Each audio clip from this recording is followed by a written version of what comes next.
Welcome to M के Intel दोस्तों। I am sure आज भी आप लोगों ने खूब अच्छे से कमाया होगा। लेवल्स ने बहुत बढ़िया काम करा, जो निफ्टी के दिए थे और बैंक निफ्टी के दिए थे, दोनों ने बहुत फर्स्ट क्लास करा।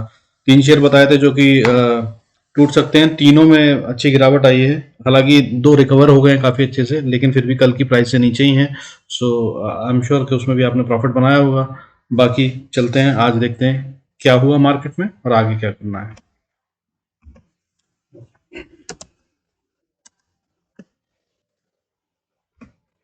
सो एफआईएस ने आज फिर बेचा है। कल 7,600 करोड़ का बेचा था, 7,631 करोड़ का।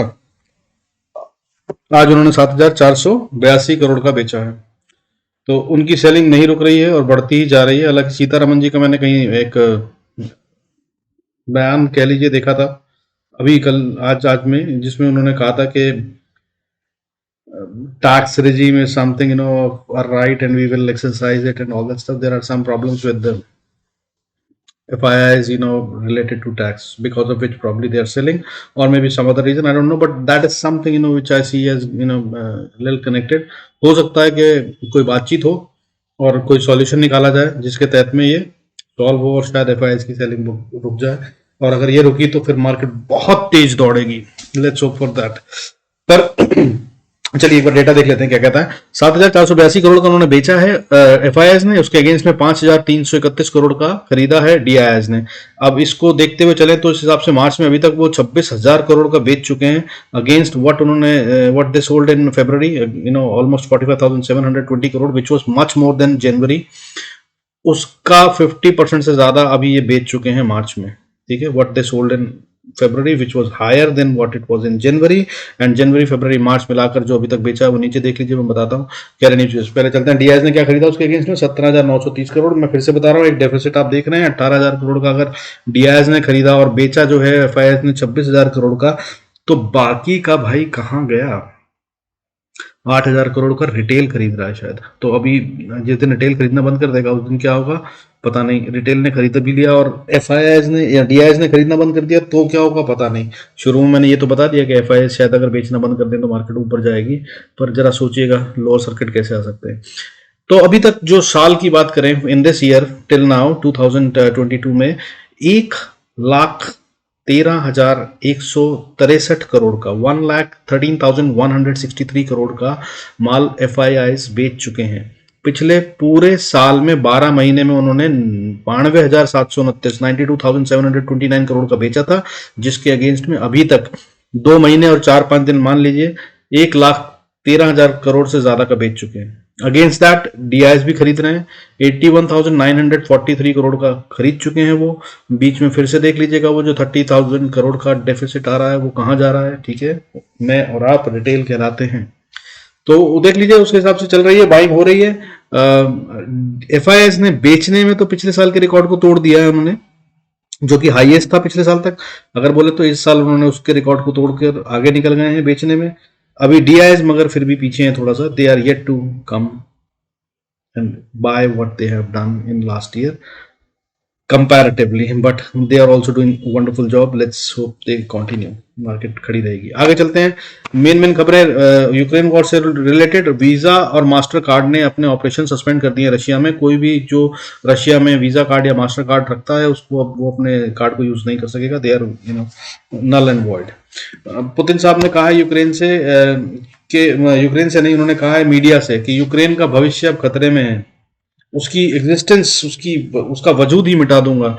He is threatened to, that the existence of Ukraine statehood of his army invasion of the neighbor faces stiff resistance and his economy is increasingly suffocated by sanctions. उनका कहना है कि अब तो यूक्रेन का नामो निशान मिटा दिया जाएगा, उनकी वजह से हमारी इकोनॉमी पे जो सैंक्शंस लगी हैं उससे बहुत ज़्यादा घुटन और जानलेवा हो रही है वो सैंक्शंस। अब यूक्रेन को नहीं छोड़ा जाएगा। That's what his statement was to the media. Chinese foreign minister ने कहा है कि चाइना एंड रशिया के जो रिलेशनशिप है, जो भी पार्टनरशिप नहीं है, वो वैसी की वैसी रहेंगे, उनमें कोई अंतर नहीं आएगा despite of the international pressure. International regime ने बहुत प्रेशर डाल रखा है पर फिर उससे कोई फर्क नहीं पड़ता और हमारे रिश्ते जैसे थे वैसे ही रहेंगे। इंटरनेशनल कोर्ट ऑफ जस्टिस में ह्यूमन राइट्स का case on Russian army has been started, जिसका मतलब ये है कि अब जो भी होगा वहां पे कुछ बताया जाएगा तो कुछ और सैंक्शंस आ सकती हैं फ्रॉम द कोर्ट। पर खैर इसमें क्या होता है क्या नहीं होता, कितनी समय में रिजॉल्व होता है, let's see. But the case has already begin, the hearing has already begun in the Court of Justice, International Court of Justice, and this is known to be a very serious agency, and the whole world has to accept and agree on what their verdict would be. So let's see कि क्या होता है।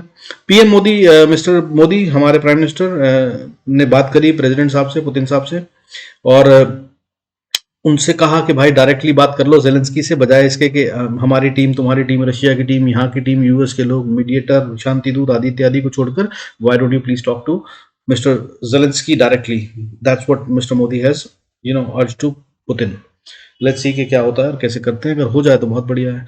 Putin has recently passed a law, आपको एक ये important जानकारी है यहाँ भेज रहा हूँ, दो it is not much related to market, but this further can make much impact on the news coming which can impact the market। तो पुतिन साहब ने एक लॉ पास कर दिया जिसके तहत में उन्होंने कहा है कि कोई भी गलत अफवाह या खबर फैलाता हुआ पाया गया या समझा गया तो उसको 15 साल के लिए जेल भेज दिया जाएगा। ये लॉ बना दिया उन्होंने। अब इससे हुआ क्या है, इससे हुआ यह है कि बहुत सारी वेस्टर्न न्यूज एजेंसी जो वहां पर थी वो वहां से छोड़कर बाहर आ गई हैं, जिसका मतलब यह है कि अंदर से आने वाली बहुत सारी खबरें अब शायद दुनिया तक नहीं पहुंचेंगी। तो अब जब कुछ खबरें आनी चाहिए जो नहीं आ रही हैं तो हमारी मार्केट पे क्या असर पड़ेगा उनका, वो समझ लीजिए, जो हमें पता चल रहा था, और जो नहीं पता चलेगा उससे क्या होगा। That can impact lot which can be a blind impact. Let's see how it goes. So आज की तारीख में एक और इम्पॉर्टेंट खबर आई है जिसके तहत में एक नया टैक्स लग रहा है, या टैक्स नहीं लग रहा है, इनफैक्ट जो third party premium of insurance होता है उसके ऊपर एक हाइक हो गया है। उस हाइक के तहत में अब आपकी इंश्योरेंस, नई गाड़ियां भी और पुरानी गाड़ियां भी महंगी हो जाएगी। कितनी महंगी हो रही हैं वो सर, इंक्रीज जो हो रहा है रेट का हाइक वो 1% से लेकर 177% तक है। कार्स पे 23% तक का है और टू व्हीलर्स पे 177% का। आप चाहें तो ये वीडियो पॉज कर नीचे देख सकते हैं, मैंने किस किस सीसी और किस किस केवी पे, इलेक्ट्रॉनिक व्हीकल पे भी है ये टैक्स, तो ठीक है ना, किस किस केवी पे, किस किस कैपेसिटी के, किस किस व्हीकल पे कितना टैक्स लग रहा है वो इसमें डिस्क्राइब किया है। You can pause and watch it. But this is the new growth which has happened, और इसकी वजह से बहुत सीवियर हिट पड़ने वाला है हमारी इकोनॉमी पे।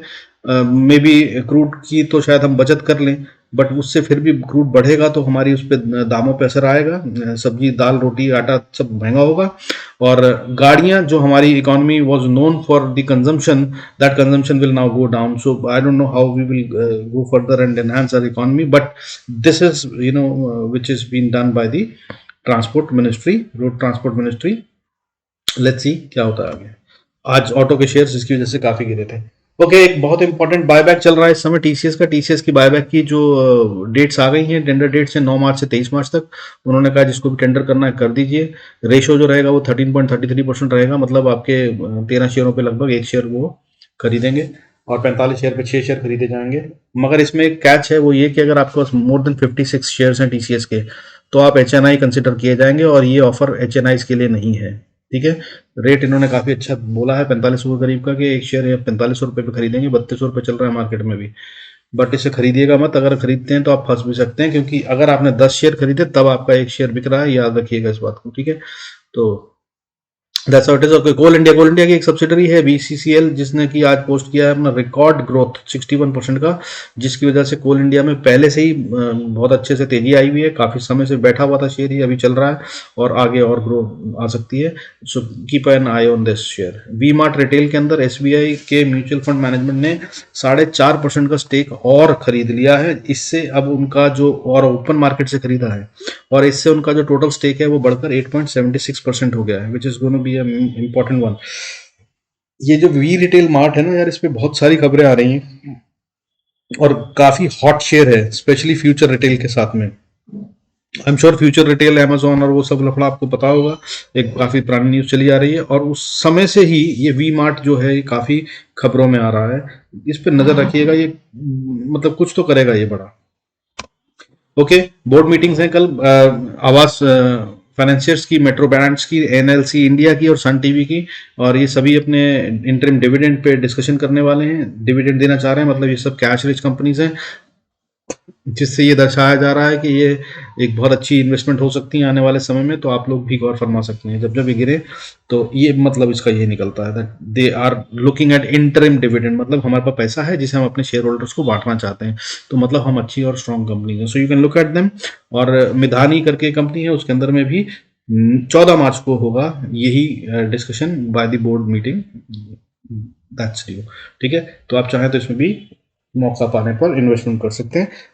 Disclaimer from my side, I may not have positions in any or every share has been discussed in this video.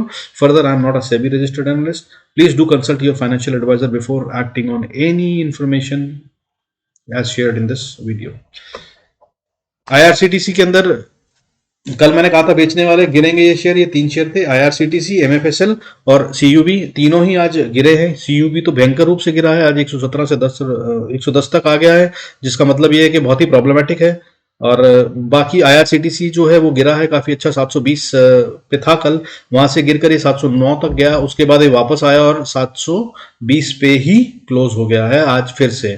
तो 726 से 720 पे क्लोज हो गया, ठीक है आज।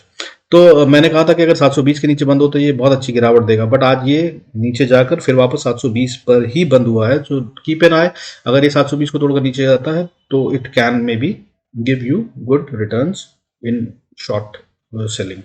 MFSL जो है, इसके लिए मैंने कहा था कि ये भी वीक है, इसको जल्दी से मैं 690 पे जाता हुआ देख रहा हूँ। इसने आज काफी अच्छी गिरावट दिखाई, जिसके तहत में ये कल 781.50 पे बंद हुआ था, वहां से 753 पे गया, 30 रुपए करीब छोड़ दिए, और उसके बाद वापस कवरिंग करते हुए शाम को जो हुआ उसके तहत में 775.90 पे क्लोज हुआ है। कीप एन आई, ये अभी भी अच्छे शेयर हो सकते हैं। ठीक है, आइए चलिए आगे देख लेते हैं कि निफ्टी में क्या हुआ, बैंक निफ्टी में क्या हुआ। Let's look at the levels and trend for tomorrow also. आज जो कुछ हुआ दोस्तों आपने देखा होगा, बहुत बढ़िया था, जो लेवल्स बताए थे बिल्कुल उसी के हिसाब से काम कर रहा था। कल मैंने ये लेवल बताया था कि मार्केट, मैंने हालांकि बताया नहीं था कि ये ऊपर से कि नीचे से, ये बताया था कि ये वाला लेवल बहुत इंपॉर्टेंट लेवल है, विच इज 15,900 से 950। मैंने बताया था कि यहाँ पे मार्केट टाइम स्पेंड कर सकती है और ये बहुत स्ट्रांग लेवल है, इतनी आसानी से ये जाएगा नहीं। तो आज मार्केट ने क्या करा, सीधा ही गैप डाउन करके नीचे खोल दिया, and then it tried touching it and crossing it, which couldn't be done. Obviously 7,600 crore का माल अगर बेच रहे हैं FIIs तो ये आसान नहीं होगा। कई हजार करोड़, मतलब 7,000 करोड़ करके 6,000 करोड़ करके 6,600 करोड़ उससे पहले, जहां तक मुझे याद पड़ता है, और वो टोटल आपने देखा ये 1 लाख से ज्यादा करोड़ का माल बेच चुके हैं। तो अब ये 1 लाख करोड़ रुपया चाहिए होगा अगर हमें निफ्टी को वापस वहां ले जाना है जहां से ये गिरना शुरू हुई थी। आप समझ रहे हैं ना, 1 लाख करोड़ रुपया और चाहिए होगा, क्योंकि जो वो लगा चुके हैं DIIs, उसके बावजूद मार्केट यहाँ पे है। अगर मार्केट में उन्होंने पैसा नहीं लगाया होता DIIs ने, तो ये कहां होती आप अंदाजा भी नहीं लगा सकते हैं, मैं भी नहीं लगाना चाहूंगा, तो समझ लीजिए। खैर, मगर अभी क्या कहा था कि ये इंपॉर्टेंट लेवल है, ये नहीं टूटना चाहिए। आज यही हुआ, मार्केट नीचे से आकर ऊपर टकराई, फिर नीचे गिर गई, अभी ये दोबारा से उसकी तरफ बढ़ रही है। कल क्या होता है देखते हैं। हालांकि मार्केट अभी भी ग्लोबली वीक है और हमारी इकोनॉमी भी टाइट है, बट सीतारमन जी का कुछ लग रहा है कि मूवमेंट आ रहा है। अगर FIIs के लिए कोई अच्छी न्यूज आ जाती है दोस्तों, तो मैं बता रहा हूं कि मार्केट इतनी तेज भागेगी, इतनी तेज भागेगी, इतनी तेज भागेगी कि शायद हम पकड़ ना पाएंगे। तो अभी मैंने जैसे कल कहा था, ये क्रूशल लेवल है। आप चाहें तो यहाँ पे SIP के तौर पे 10-20% 10%, अगर आपको 10,000 रुपए लगाने हैं तो 1,000 रुपए लगाना शुरू कर सकते हैं उन अच्छे शेयरों पे जिनमें आप एवरेज करना चाहते हैं या आप उनको खरीदना चाहते हैं। और मैंने कल भी बताया था, आज फिर बता रहा हूं, अगर मार्केट यहाँ आती है 15,400 से 500 की रेंज में, तो यहाँ पर आप अपना 30-40% लगा सकते हैं। ये एक अच्छा लेवल होगा बाय करने के लिए, यहाँ पर आकर एक अच्छे और ये बता दूं क्यों कह रहा हूं मैं, क्योंकि अगर मार्केट इसके बाद नीचे गिरती है, जिसकी बहुत पॉसिबिलिटी है अभी के डेटा को देखते हुए, बाद में FIIs के लिए कुछ आ जाता है तो कह नहीं सकता, लेकिन अगर अभी के डेटा को देखते हुए बात करी जाए तो very high possibility that market is going further down from 15,500 के नीचे भी जाएगी। तो अगर ये जाती है तो मैं बताऊं कि जब वापसी चालू होगी, जब भी होगी, तो ये एक लेवल होगा जहां तक ये मार्केट वापस आना चाहेगी। बुल रन तो जब शुरू होगा नया हाई कब बनाएंगे हम, वापस अपने हाई को छू पाएंगे नहीं छू पाएंगे वो अलग बातें हैं, बट जब भी ये बियर ट्रेंड या जो मंदी का दौर अगर खत्म होगा तो ये क्रूशल लेवल होगा हमेशा के लिए। इसको अपनी कॉपी किताब बुक फोन में जहां चाहे सेव करके रख लीजिएगा, 15,400 से 500। ठीक है, तो यहां तक मार्केट वापस आएगी तो आपको, जब अगर आपने यहाँ पे कुछ पैसा लगाया तो यहाँ पर वापस आपको पहले ही बाहर निकलने का मौका तो कम से कम मिल जाएगा, पैसे कम नहीं होंगे। जिससे कि अगर ऊपर लगाए होते जिन्होंने 18,600 पे खरीदा हुआ है, उनके लिए तो भाई बड़ा लंबा समय है, 3 साल 2 साल 1.5 साल, कब कितना समय लगेगा वहां तक पहुंचने में पता नहीं। लेकिन जिसने यहाँ लगाया तो वो समझिए कि मार्केट में जब रिकवरी आएगी तो सबसे पहले ये लेवल होगा जिसको टच करेगी। अगर मार्केट 14,000 नीचे के लेवल बताऊंगा वो ना तोड़े तो सबसे पहले आके यहीं पे मार्केट रुकेगी और यहाँ पे टाइम बताएगी, और ये को अगर अच्छे से कंसोलिडेट करके ऊपर जाएगी तभी नए लेवल आएंगे। ठीक है, तो चलिए आइए देख लेते हैं अब कल के लिए क्या करना है निफ्टी में। निफ्टी अभी क्लोज हुआ है 15, निफ्टी स्पॉट की बात कर रहे हैं हम, फ्यूचर को मत देखिएगा। ठीक है, 15,881.05 पे, 15,881.05 पे क्लोज हुआ है। अब आप ये देख लीजिए लाइनें कल की ही खींची हुई है। ऊपर की तरफ अगर जाता है, जो कि रिवायत है, सबसे पहले लेट्स लुक एट ऊपर के लेवल। ऊपर की तरफ जाता है तो ये लेवल मैंने कल भी बताया था, आज फिर बता रहा हूं, it will be a tough task for the Nifty to break it 15,934। This will be a task, ये आसानी से ब्रीच नहीं होगा। लेकिन जैसा कि आज इन्होंने गैप डाउन दिया और कल अगर गैप अप दे देते हैं तो भी मैं बता रहा हूं वापस ये यहीं पे आकर रुकेगी और इसको डिफेंड करने की पूरी कोशिश की जाएगी। तो कल के लिए 15,934 एक इंपॉर्टेंट लेवल होगा। और वो रूल मत भूलिएगा जो मैं हर बार बताता हूं, ट्रेंड यहां पर कैंडल बन जाए, ऊपर क्लोज हो जाए, तो उसके बाद wait for the confirmation candle. कल का दिन is going to be a very very very tricky day. Tuesday है, आर्बिट्राज वाले भी और बाकी के बड़े एचएनआईज भी एडजस्टमेंट्स करते हैं अपनी जितनी भी हुई होती हैं। फ्राइडे की जो एक्सपायरी हुई थर्सडे की, उसके बाद फ्राइडे को पोजीशंस बनती हैं।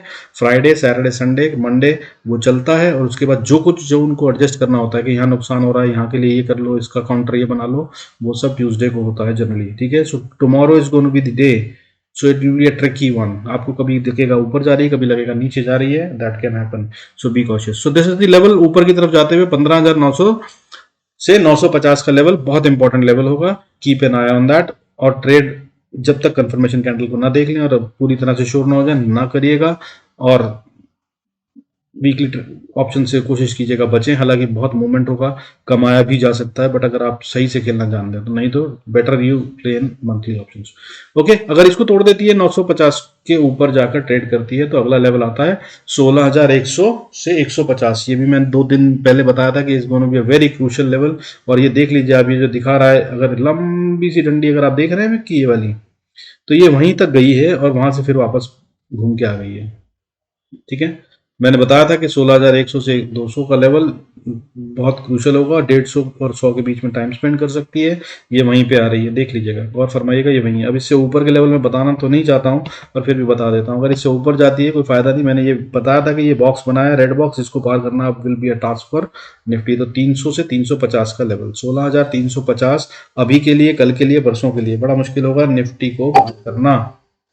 और आप इसको बुलिश मत समझिएगा, मैंने साथ में ये भी कहा था कि अगर ऊपर की तरफ जाती है 16,300 से 400 का लेवल ये आ गया, और उसके बाद 450 से 85 का लेवल बताया था, अगर इसको पार करती है तो समझ लीजिएगा जो मैंने मंदी का दौर चालू है वो बताया था वो भी नेगेट हो जाएगा। लेकिन ये हो पाएगा मुझे नहीं लगता है। ठीक है, कितने हजार करोड़ चाहिए होंगे अंदाजा लगा लीजिएगा, कैलकुलेट कर लीजिएगा, मैंने बता दिया पहले।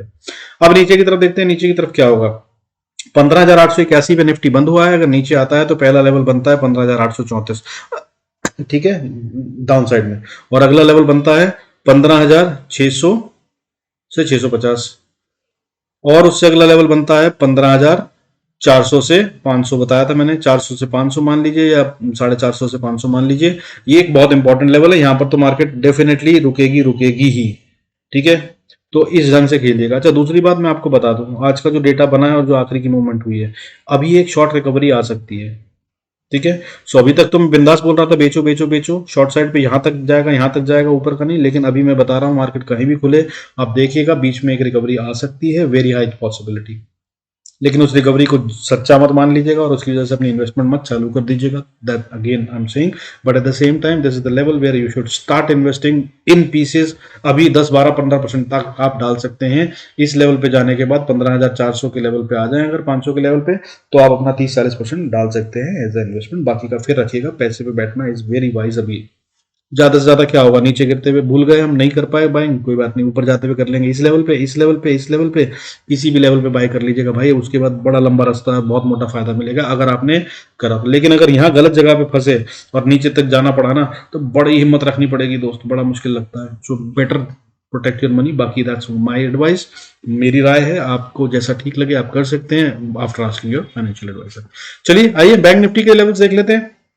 अच्छा, मैंने ये नहीं बताया कि इसके नीचे हो जाए तो क्या होगा। इसके नीचे हो जाए तो दोस्त 15,400 के नीचे, फिर जैसे वो बोलते हैं ऊपर जाते हुए, टीवी पे कई बार सुना होगा आपने, the open blue sky, boss here it is open गहरी खाई, ठीक है। It goes on on on on, बहुत लंबा नीचे। हालांकि लेवल निकालूं तो मैं बता सकता हूँ कई सारे लेवल बनते हैं, बट वो बेकार के होंगे, क्योंकि इसका मतलब अगर 15,400 तोड़ दिया तो फिर अब कोई लेवल पे रुकने नहीं वाली है ये मार्केट। करीब 13,500, छोड़ दीजिए, वहां तक नहीं जाएंगे, 15,400 ही सोच लेते हैं अभी। आप इस पे देखिए, नजर रखिए और try and trade them. Okay, let's look at bank Nifty. Bank Nifty में क्या हुआ आज वो भी देख लीजिए। बैंक निफ्टी तो बहुत वीक चल रहा है, बहुत वीक चल रहा है, बहुत ही वीक चल रहा है। आप समझिए कि उसने 1400 पॉइंट क्यों छोड़ दिए, गैप डाउन दे दिया, ठीक है। उसके बाद जहां खुला था वहां भी नहीं पहुंच पाया। निफ्टी में अगर आप देखें तो निफ्टी ने जहां से खोला था भाई, और कुछ नहीं करा तो यहाँ पे गैप डाउन हुआ, फिर वापस आकर यहीं हो गया। और आप इसको गौर फरमाए तो ये डब्ल्यू पैटर्न बना रहा है, डब्ल्यू पैटर्न पूरा नहीं हुआ। अगर वो इसको ब्रेक करके ऊपर ट्रेड करती है तब ये डब्ल्यू पैटर्न होगा। लेकिन अनदर रूल, क्योंकि अभी यहाँ पे गैप डाउन है तो ये गैप भी फिल करेगी, जब तक ये यहाँ फिल कर कर इसके ऊपर ना जाए, जो कि मैंने लेवल बताए, गौर रखिएगा, तब ये डब्ल्यू पैटर्न को मानेगा, नहीं तो ये धोखा देने वाला डब्ल्यू पैटर्न हो सकता है। अच्छा, निफ्टी बैंक में देखिए, जहां खुला था निफ्टी वहां बंद हो गया। बैंक निफ्टी तो जहां खुला था वहां से भी आप लगा लीजिए, 33,300 मान लीजिए, 280 पे खुला था और बंद कहाँ हुआ है, 32,900 पे। मतलब अभी भी 400 पॉइंट नीचे ही बंद हुआ है। और कहाँ जा रहा है वो आप समझ लीजिए। मैंने स्टेप्स की कहानी बताई थी आपको, 1 2 3 स्टेप होते हैं। 3 स्टेप अगर पूरे हो जाएं तो उसके बाद क्या कहानी होती है, वो 3 स्टेप पहले ही बहुत पहले पूरे कर चुका है। वो अगर बहुत सारे गैप छोड़ के आया हुआ है, ठीक है, हर जगह गैप छोड़ रहा है, गैप भी फिल नहीं हो रहा है। इसका मतलब ये होता है कि बेचने वाले को इतनी जल्दी है बेचने की कि वो ये भी नहीं देखना चाहता कि कोई खरीदार है कि नहीं है, उसकी कोई प्राइस, कोई डिमांड है कि नहीं है, कुछ भी नहीं। वो ये कह रहा है कि भाई ले लो, कितने पैसे जेब में लाओ दो और जाओ।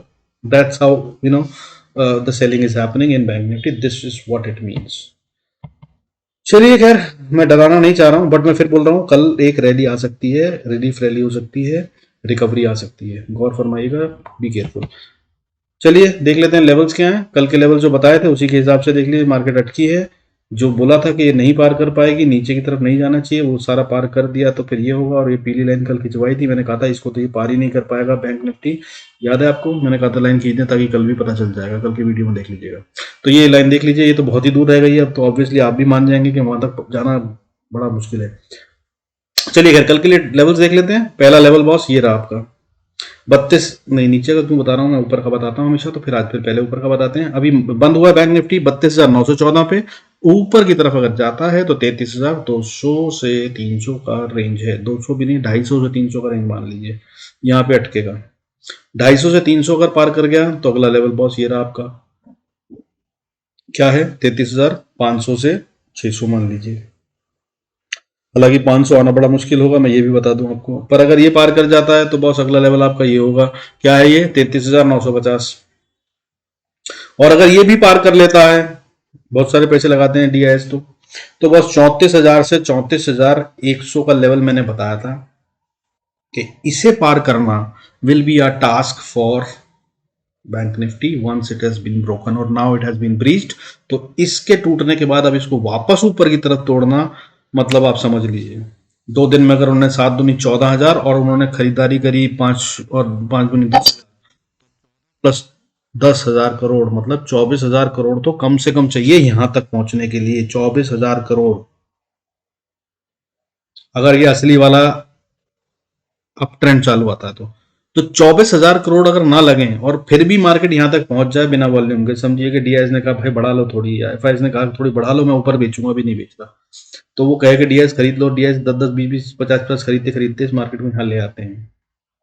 तो बस यहाँ पे एक बहुत बड़ी सेलिंग आएगी 34,000 से 34,100 पे, तो गौर फरमाइएगा।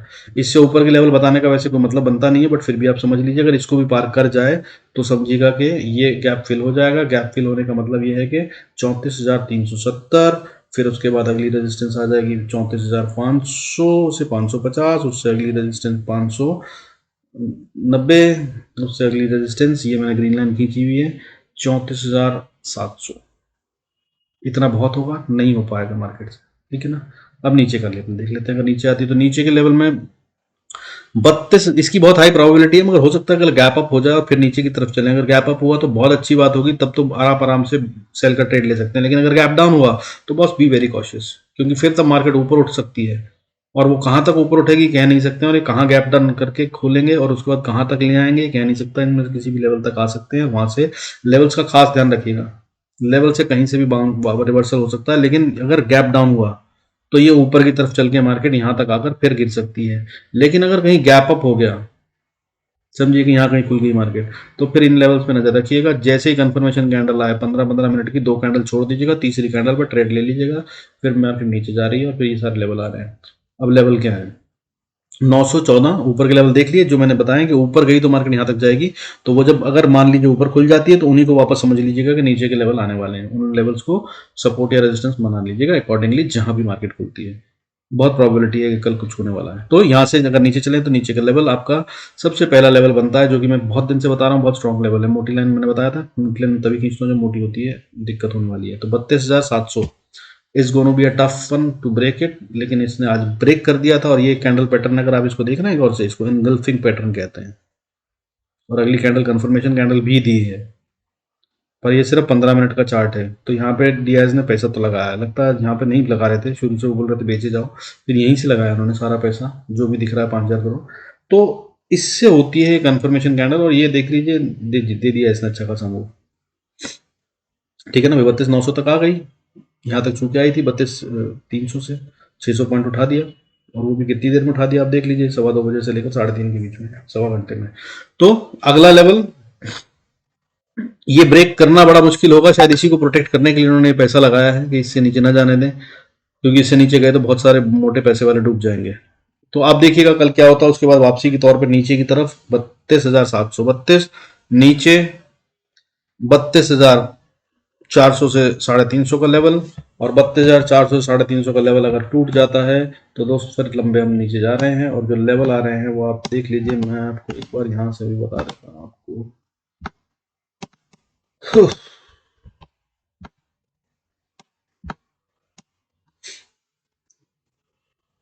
31,700 से 800 यहां तक मार्केट गिर रही है, और अगर इसने 700 या 700 तोड़ दिया तो बस ये है अगला लेवल 30,500।